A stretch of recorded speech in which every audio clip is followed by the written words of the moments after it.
Sa pagsapit ng ika-14 na taong pamamahala sa Iglesia ni Cristo ng kapatid na Eduardo V. Manalo, ay pinuno ito ng Panginoong Diyos ng maraming pagtatagumpay, kabilang na sa larangan ng pagtatayo ng mga gusaling sambahan.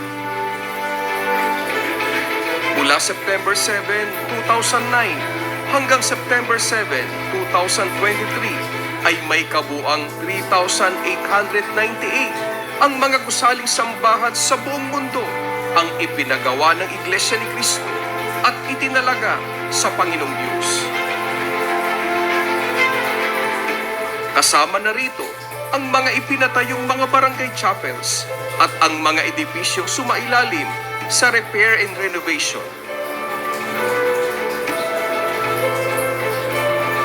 Dito sa ating bansa, ang pinakaunang gusaling sambahan na mismong ang namamahalang nanguna sa pagtatalaga nito sa Panginoong Diyos ay ang nasa lokal ng Araneta, distrito ng Quezon City.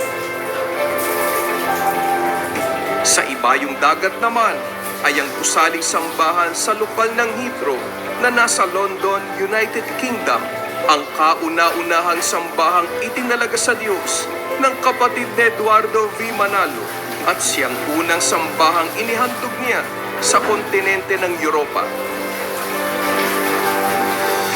Sa United States of America ay ang nasa lokal ng Los Angeles, California, ang siyang unang gusaling sambahang itinalaga sa Diyos ng namamahala sa iglesia. Sa kontinente ng Australia ay ang sambahan sa lokal ng Fremantle sa Western Australia, ang pangunahin sa mga sambahan na personal nilang pinangunahan ang paghahandog sa Panginoong Diyos. Ang edipisyo sa lokal ng Johannesburg, South Africa, ang una sa mga inihandog ng kapatid ni Eduardo V. Manalo sa kontinente ng Africa. At sa Asia ay matatagpuan sa bansang Japan ang kauna-unahang sambahang itinalaga sa Diyos ng namamahala sa iglesia, ang nasa lokal ng Hamamatsu.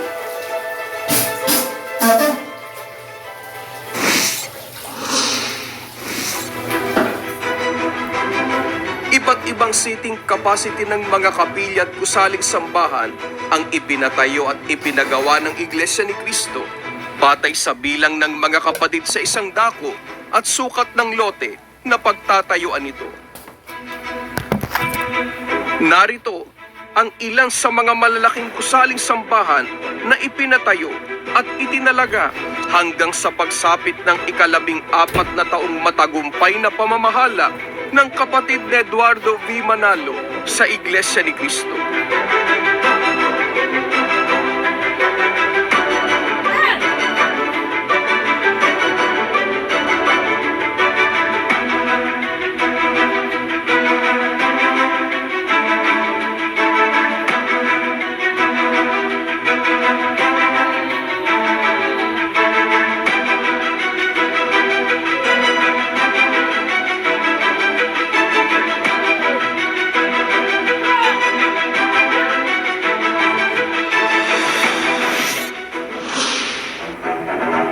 Sa panahon naman ng pandemya, sa loob ng 3 taon at 4 na buwan, ang Iglesia ni Cristo sa pangunguna ng kapatid ni Eduardo V. Manalo ay nakapagpatayo at nakapagpagawa ng 605 na mga sambahan sa iba't ibang panig ng daigdig.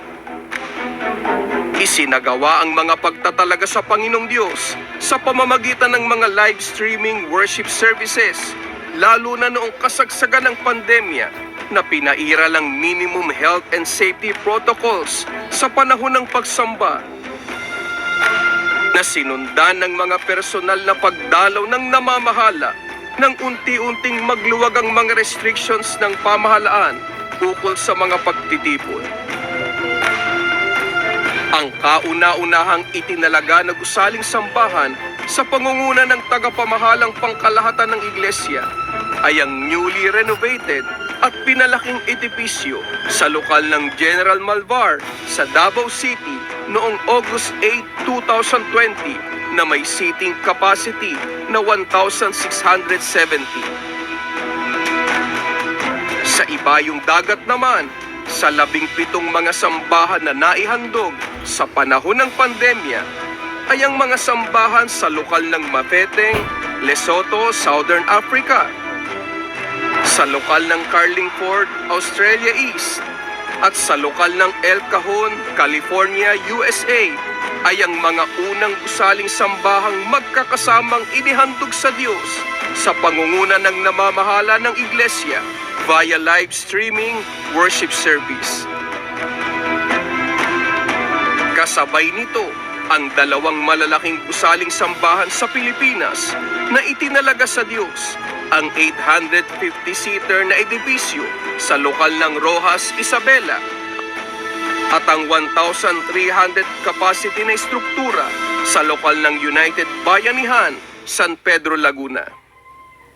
Ilan pa sa mga malalaking edibisyo ng iglesia na natapos at naitalaga sa panahon ng pandemya ay ang mga sumusunod na mga sambahan sa lokal ng Punta, Zamboanga del Norte, Alabel, General Santos City, South Cotabato, Tabe, Giginto, Bulacan, Estancia, Iloilo, Baler, Aurora, Bunuan, Dagupan, Pangasinan, Rojas City, Capiz, Rosario, Isabela, Victoria City, Negros Occidental, San Francisco, Capas, Tarlac, Pag-asa, Olongapo, Zambales, Bagtas, Tansa, Cavite, Tugigaraw City, Cagayan, 100 Islands, Alaminos City, Pangasinan, Abukay, Bataan, Parañaque, Metro Manila, Bagong Silang 5, Caloocan City, Ilugin, Pasig City, Kawayan City, Isabela, at ang pinakamalaki sa mga sambahang itinalaga sa Diyos sa panahon ng COVID-19 pandemic ay ang nasa lokal ng Luzon Avenue sa Quezon City na may seating capacity na 2,020.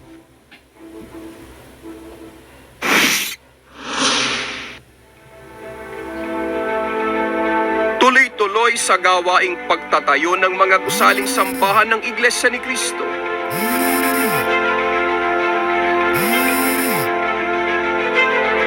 Sandaan at 78 ang mga ongoing projects ng Iglesia ni Cristo sa iba't ibang panig ng daigdig. Kahit anong sitwasyon ang pagdaanan ng mundo, ay itataguyod ng Iglesia ni Cristo ang gawaing pagtatayo ng mga gusaling sambahan sa pangunguna ng pamamahala ng Iglesia, sapagkat ito ay utos ng Panginoong Diyos at ang mga gusaling ito ay nakapagdudulot ng ibayong kaluwalhatian sa Kanya.